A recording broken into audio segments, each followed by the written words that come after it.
Hola, ¿qué tal chicos? Bienvenidos a este nuevo video tutorial de programación en Android. Vamos a pegar un saltito y ya vamos a ver cosas bastante más interesantes. Vamos a dejar atrás pues ya lo que es la programación básica, crear una lista, crear un texto, lanzar una actividad, pasar datos entre actividades. Todo esto lo tenéis en los videotutoriales anteriores. No es por menospreciarlo, pero bueno, eso es la programación entre comillas básica.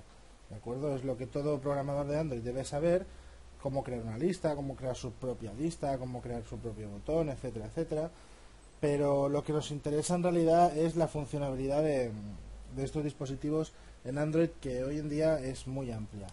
¿A qué me refiero? Bien, pues me refiero a poder trabajar con servidores y teléfonos móviles. Esto quiere decir que podemos comunicarnos con un servidor, podemos obtener una respuesta de este, trabajar con esa respuesta o incluso hacer trabajar al servidor con los datos que le enviemos del teléfono. Hoy en día el 3G es una realidad. Todo el mundo va por la calle conectado, viendo tweets, conectándose a páginas web, etcétera, etcétera. Y nuestras aplicaciones pues tienen que poder tener esta pequeña ventaja o esta gran ventaja. En un principio había pensado hacer una aplicación de ejemplo, ¿de acuerdo? Pero es mejor que lo veamos pieza a pieza, trozo a trozo, cómo va funcionando estas conexiones a servidores. Lo que hoy vamos a hacer, aunque el vídeo se nos alargue un poco, creo que es bastante interesante. Echar un vistazo hasta el final porque creo que os va a gustar, ¿vale? Vamos a realizar una conexión vía HTTP a una página web o a un servidor, que en este caso voy a trabajar en local, a un servidor local, ¿vale? Pero podríamos trabajar con un servidor remoto o con un servidor que tengamos contratado. Y vamos a hacer una petición HTTP GET a este servidor. Más que una petición, le vamos a pasar una serie de parámetros. Este servidor nos va a devolver una respuesta. Vamos a recoger la respuesta y la vamos a mostrar en la pantalla del teléfono. Utilidad, sinceramente poca en este caso, pero bueno, imaginaros que tenemos un script en PHP donde le enviamos una serie de valores y los inserte en una base de datos. La base de datos, por lo tanto, ya no es propietaria del teléfono, ya no la tenemos dentro de nuestro teléfono, sino que la tenemos alojada en un servidor web. Al tener alojada en un servidor web, podremos trabajar con esta base de datos tanto de una aplicación en Java de escritorio como de una aplicación web hecha en Java o en PHP o en cualquier otro lenguaje, o a través del teléfono. Ya estamos ampliando un montón la funcionalidad de nuestra aplicación. ¿De acuerdo? Para empezar, ¿qué es lo primero que necesitamos? Pues primer paso, si no tenéis un servidor local instalado, instalarlo. En mi ordenador tengo XAMPP, ¿de acuerdo? XAMPP en su 3.2.1 o en su versión 3.2.1. La verdad que facilita mucho el trabajo porque tenéis la administración de PHP, perdón, de Apache, incluso podéis montar un servidor filecilla, Tomcat, bueno, etcétera, etcétera, ¿vale? ¿Qué es lo que he hecho? Bueno, pues XAMPP en su carpeta htdocs, ¿de acuerdo? Vamos a verla, que está en disco local C, XAMPP htdocs. Una vez que se instala XAMPP, tiene diferentes, bueno, aquí podemos poner diferentes carpetas que harán referencia a nuestros proyectos. ¿De acuerdo? Yo tengo una carpeta que he puesto Android y he puesto un script en PHP, que lo he llamado index.php, lo podía haber llamado como yo quisiera, pero bueno, en este caso lo he llamado index, ¿vale? Este script vamos a echarle un vistacito. Este script va a ser el que reciba los datos de la petición, ¿vale? Del teléfono móvil, ¿de acuerdo? Esto tiene que abrir Dreamweaver y tarda un poco, pero lo podía haber abierto en Sublime y así no hubiera tardado tanto, pero bueno, da igual.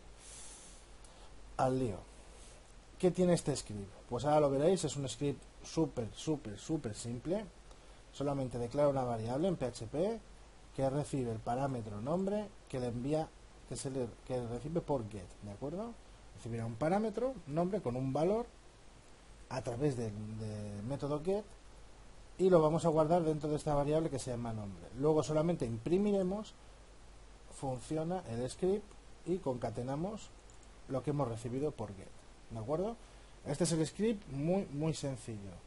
¿Cómo funcionaría este script? Bueno, pues yo os lo voy a mostrar. Vamos a ir al, navegador, si es que va, aquí está. ponemos un localhost, ¿de acuerdo? Y recordamos que es Android. Y ahora si os fijáis nos tira un error, ¿de acuerdo? Porque la variable nombre no está definida, etc. Vale, pues ponemos un index.php y le pasamos como nombre es igual a José, por ejemplo. Esto lo recargamos y vemos que el script funciona, ¿de acuerdo? Pasamos por get, o sea, en la URL, una variable nombre con un valor José y funciona el script y pasa José y lo imprime aquí. Si cambiamos este valor por Pedro, pues veremos que cambia el valor de la variable, ¿vale? Esto es PHP básico. Si no sabéis PHP, os remito, hay una página muy buena, W3 School. Aquí tenéis todo un tuto de PHP que creo que es bastante completo, que os ayudaría mucho a entender PHP y a saber programar en PHP. Tengo el wifi super cargado, así que tarda mucho en cargar. Pero bueno, W3 School, ¿de acuerdo? Me sabe mal no poder mostrar la página, pero ya veis cómo va mi internet, va un poco retrasado. Bien, y ahora vamos a ir a lo que nos interesa, el tema de Android, ¿vale? Abrimos NetBeans, ¿vale? Creamos un nuevo proyecto, Android normal y corriente, no tiene nada de especial. Muy importante, el primer paso es muy importante, es ir al Android Manifest, irnos a los permisos, añadir un permiso de usuario que se llame Internet. Esto lo hacemos con Add, Users Permission, seleccionamos aquí el que ponga Internet, esto está por orden alfabético después del punto, si no estoy equivocado. Aquí lo tenemos, seleccionamos este, pulsamos aquí y se añade, ¿de acuerdo? Bueno, yo voy a quitarlo porque ya tengo uno con Internet. ¿Para qué? ¿Esto para qué es? Esto es para que la aplicación se pueda conectar a Internet, ¿de acuerdo? A Internet, si fuese el caso, vamos a trabajar en local, pero ya veréis que se puede probar en un servidor remoto y funciona exactamente igual, ¿vale? Bien, lo más importante, esto, el Android Manifest, permisos de usuario para que se conecte a Internet. Lo siguiente, el layout. ¿Qué tiene el layout de especial y qué no? Nada, no tiene nada de especial. Es un simple text view, ¿de acuerdo? Está aquí con un ID montar. Tiene un texto a 0, esta no tiene texto y tiene un ID de montar. Ya está. Esto es todo el layout. ¿Qué va a hacer este text view? Pues va a recoger, bueno, el text view no, la aplicación va a recoger la respuesta del cliente web, que habéis visto que el script funciona con el nombre de la variable, y lo va a imprimir dentro de este text view. Y punto pelota, ¿vale? Y ahora a lo gordo. Ahora nos vamos a lo gordo. Lo primero que os tengo que decir. Vamos a comentarlo un poquito, ¿vale? Porque esto va a ser un poco largo y tiene que quedar bastante claro. Tareas en segundo plano. ¿Ok? Todo lo que sean conexiones a Internet, una buena práctica de programación, incluso obligatoria, si no lo hacéis así no se conectará, es no poner las conexiones o los trabajos pesados en la aplicación principal. ¿De acuerdo? Esto no solo para conexiones a Internet, sino si vais a hacer una tarea o vais a hacer algún método o vais a programar algo que sabéis que va a llevar cierta carga de memoria, que va a ser pesada, es mejor que lo programéis en un hilo secundario, ¿de acuerdo? Que se ejecute en un hilo aparte del hilo principal. ¿Por qué? Porque la aplicación se puede colgar. La aplicación puede esperar o estar esperando a realizar todo ese proceso y mientras espera, Android tiene un tiempo definido de espera. Una vez que se cumple ese tiempo, la aplicación se cuelga. Pasa al recolector de basura, se destruye y nos tira un error. Por lo tanto, la aplicación es un pedo, no vale para nada. Así que lo suyo es meterlo en hilos secundarios o tareas secundarias. ¿De acuerdo? Lo podríamos hacer con hilos de Java, con threads o como nosotros queramos. Pero Android nos proporciona una clase que se llama Async Task. Async Task es una clase especial que nos proporciona Android, ¿de acuerdo? Nos proporciona la API de Android para hacer este tipo de tareas en segundo plano. Si os fijáis, el método onCreate, ¿vale? Tan solo tiene una llamada a la nueva clase y un método execute. Y no tiene absolutamente nada más. Si esto lo obviásemos, no estuviese todo este código. Si en el onCreate veis que solo hay una línea de código realmente, quitas el try y el catch y solo tenemos una línea. Y dices, hostia, y con una sola línea de código has hecho, con una conexión has devuelto y tal. Pues sí, ¿de qué manera? Yo os lo explico, ¿vale? Async task, lo suyo es hacerlo siempre, es crear una clase, llamarla como vosotros queráis, una clase estática, dentro del main activity, ¿de acuerdo? Dentro de la clase main, si os fijáis, esta etiqueta de cierre coincide con la de aquí, o sea, por lo tanto tengo todo este código dentro de la clase main, ¿vale? Creamos una clase estática que extienda de async task, ¿vale? Y async task recibe 3 parámetros. El primero, yo le he pasado el text view, que es el que va a recibir los datos, y además es el que se le pasa al método execute, ¿vale? Que es el que ejecuta el método doInBackground, ¿de acuerdo? El segundo es el dato que se va a actualizar cada vez que se lance un proceso que yo no lo he sobrescrito, pero se llama onProgress no sé qué. Bueno, de acuerdo, este método, un segundito. Bien, os lo voy a comentar más a fondo porque quiero que esto quede muy claro, porque es uno de los problemas que suele traer este tipo de clases. Que la documentación oficial está explicado, pero está en inglés, que los vídeos de YouTube que hay están todos en inglés y la poca información que hay en español no explica bien realmente esta clase. Y por lo tanto yo tuve bastantes problemas a la hora de pillarle el punto, pero bueno, una vez que se lo pillas es súper sencillo. El primer dato que recibe async task, ¿de acuerdo? Es el dato que recibiremos como entrada de la tarea en el método doInBackground. Es este dato de aquí. Es el que recibirá doInBackground. El segundo dato es el dato que se va a actualizar cada vez que se llame al método onProgressUpdate, ¿de acuerdo? Que yo no lo sobrescribo en este caso porque no lo necesito. Pero si nosotros quisiésemos mostrar un mensaje de se está cargando o una barra de cargar, ¿de acuerdo? Ahí es donde pasaríamos el segundo dato. Y el tercer dato es el resultado, lo que nos va a devolver. En nuestro caso nos va a devolver un string. Sabemos que vamos a ir a un servidor web, nos va a devolver una serie de caracteres, lo vamos a pasar a string y por lo tanto sabemos que nos va a devolver el string. ¿Vale? Bien. ¿Cómo se ejecuta los métodos de la clase async_task? Pues en el orden en que yo los he sobrescrito. onPreExecute, ¿de acuerdo? Es el método que se ejecuta antes de lanzar el doInBackground, que es el método principal.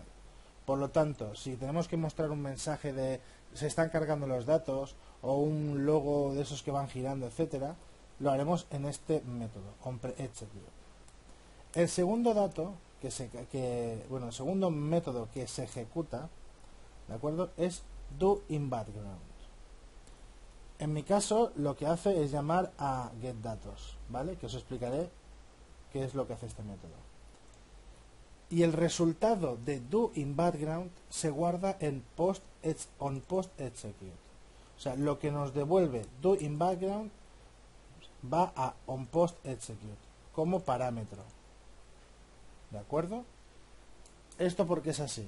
Porque desde el método doInBackground, que es el hilo secundario, al separar el hilo no podemos acceder a la interfaz visual. Si queremos acceder al text view y modificar el texto, si queremos hacer un on-click en un botón o lo que sea, en segundo plano no podemos hacerlo. O sea, todo lo que sea modificar la interfaz visual, poner textos, hacer una barra de progress o todo eso, se tiene que hacer en onPreExecute, onPostExecute o en su defecto onProgressUpdate. Pero en doInBackground no se puede hacer. ¿De acuerdo? doInBackground solo se puede ejecutar el código que se tenga que ejecutar, pero no podemos modificar los componentes gráficos de la aplicación. Vale, y dicho esto, ¿qué hacemos? Bueno, pues aquí es donde está el meollo, ¿de acuerdo? Esto es la chicha. GetDatos. GetDatos, lo he llamado así, lo único que hace es recuperar los datos del servidor. Accede al servidor, le pasa el parámetro y tal y tal. Yo lo explico, ¿vale? HTTP client es igual a new default HTTP client. Vale, esta es la clase que nos proporciona la conexión, el cliente, ¿de acuerdo?, entre la aplicación Android y los servicios web. HTTP GET va a ser el protocolo a través del que vamos a lanzar el HTTP client. ¿De qué modo? Pues recibe un parámetro, HTTP GET es igual a new HTTP GET, y recibe solo un string. El string es la dirección del recurso al que queremos acceder, y en mi caso le paso, como veis, al index.php, como he hecho antes en el navegador, le paso una variable nombre con un valor manual. Perdón. Bien. String resultado es igual a fallo. Bueno, esto es porque si en el caso de que todo no se ejecute o salga mal, pues aún así me va a devolver un string que tiene un valor de fallo. ¿Vale? Y aquí viene la caña de la caña. HTTP response, la respuesta, es igual a cliente, al objeto cliente que habíamos creado, execute, su método execute, y el HTTP get, la dirección. ¿Qué estamos haciendo? Le estamos enviando con este cliente execute HTTP, estamos enviando nuestra aplicación todo este string, le estamos diciendo vete al localhost, en este caso en Android localhost es 10.0.2.2, la carpeta Android, el archivo index.php con nombre manual, y lo estamos ejecutando aquí en HTTP con un objeto HTTP response.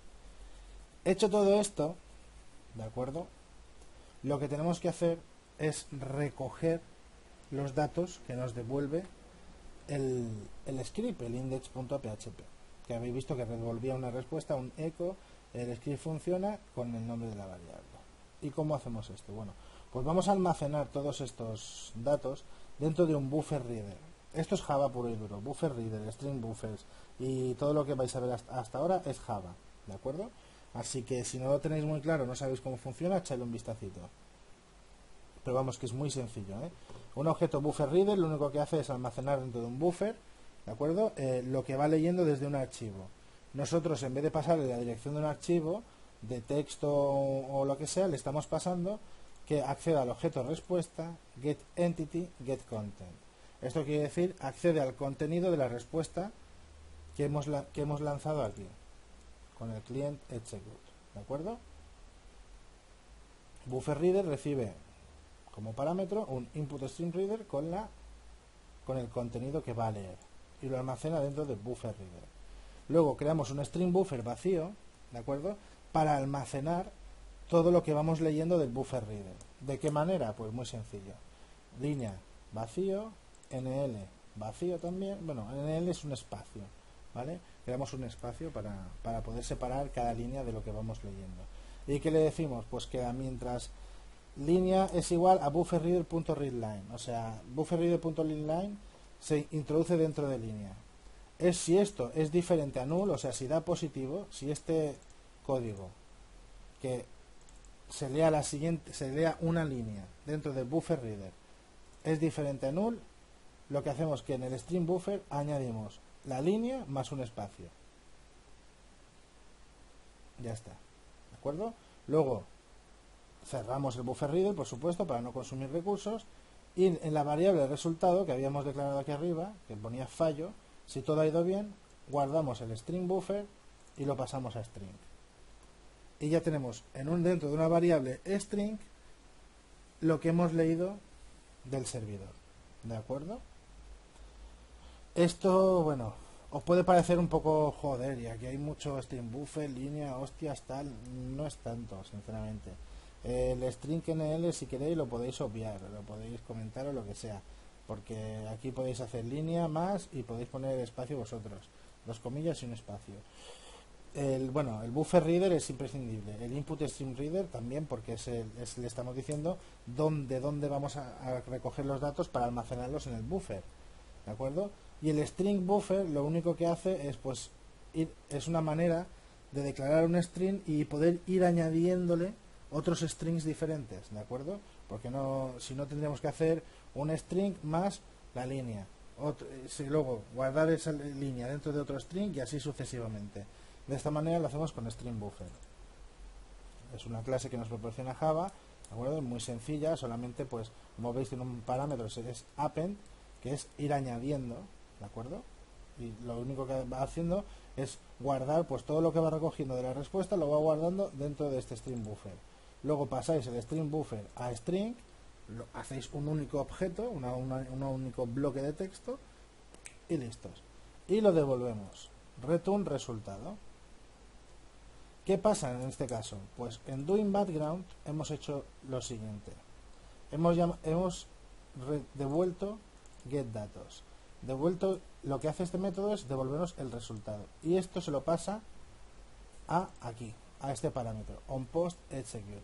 Por eso accedemos a texto.secTestResultado.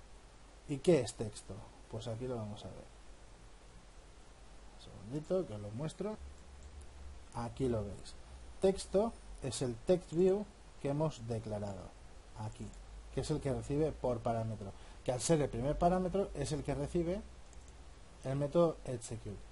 Por lo tanto, lo único que tenemos que hacer en el onCreate es decirle new, porque pensad que es una clase estática y no hace falta crear un nuevo objeto, se puede llamar directamente así, new tarea 1, método execute, que hará todo el proceso de llamar a onPreExecute, a onPostUpdate, bueno, a onDoing background, a onPostExecute, o sea, hará todo la ejecución de todos estos métodos en el orden en que toca y pasándole el test view que hemos identificado antes de nuestro layout.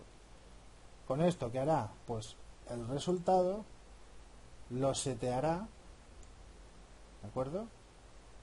Y lo mostrará por pantalla. Si queréis verlo en acción, vamos a lanzarlo. Tenía el emulador por aquí. Vamos a desbloquearlo. Esto sí que va como el pedo. El pobrecito, claro, mientras grabo y todo, pues va lento. No se lo puede hacer más. Pensar que el nombre de la variable que le hemos pasado al script es Manuel. Por lo tanto, se verá el script funciona Manuel. ¿De acuerdo? Ahora, cuando lo cargue, por supuesto, ahí va. Y aquí tenemos el script. Funciona el script Manuel. ¿De acuerdo? Si cambiásemos este parámetro, el parámetro Manuel, lo cambiásemos por cualquiera que nosotros quisiésemos, pues no habría ningún problema. Si cambiásemos esta URL de 10.022 por www.mipaginaweb.com barra la carpeta donde tengamos el script barra el script y lo que sea, también funcionaría. ¿De acuerdo? Pensad que tiene permisos para poderse conectar a internet. Bueno, y ahora veis la aplicación en sí, veis la funcionalidad que puede tener. Ahora imaginaos que yo tengo un script de PHP en un servidor que lo que hace es recoger las variables get e introducirlas dentro de una base de datos. Pues solamente tendría que pasarle por aquí. Imaginaos, tengo una pantalla en un layout que recoge nombre, email y contraseña, por ejemplo, ¿vale? Y yo lo único que hago es recoger aquí nombre es igual a lo que me ponga el test view, email es igual a tal y contraseña es igual a tal. Se lo paso en a esta URL, le paso esos parámetros, ¿de acuerdo? Y listo. Y se funcionaría sin ningún problema. ¿De acuerdo? Bien, yo he intentado explicarlo lo mejor que he podido, como yo lo comprendo y como veo que funciona. El tema de la conexión es esto: HTTP client client, HTTP get, y la conexión en sí es la respuesta client execute tal, ¿de acuerdo? Todo esto, todo lo demás, esto de aquí, es para guardar la respuesta. ¿Que parece mucho código? Sí. ¿Que no es tanto? La verdad, no es tanto. ¿Vale? Es simplemente un buffer reader donde guarda el contenido y otro string buffer donde va almacenando por cada línea que recoge del buffer reader. Mientras eso no dé null.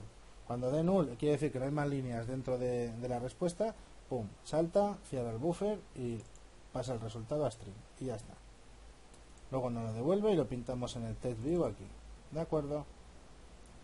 Y hasta aquí llega el video tutorial. 25-26 minutitos de vídeo. Espero que no se os haga pesado. Os pondré el código de ejemplo para que lo podáis descargar y echarle un vistazo. Y nada, espero no haberme dejado nada. Y si tenéis alguna duda de lo que sea, pues nada, comentármela por el canal y lo más pronto posible os respondo, ¿de acuerdo? Un saludo y que paséis muy buen día. Hasta luego.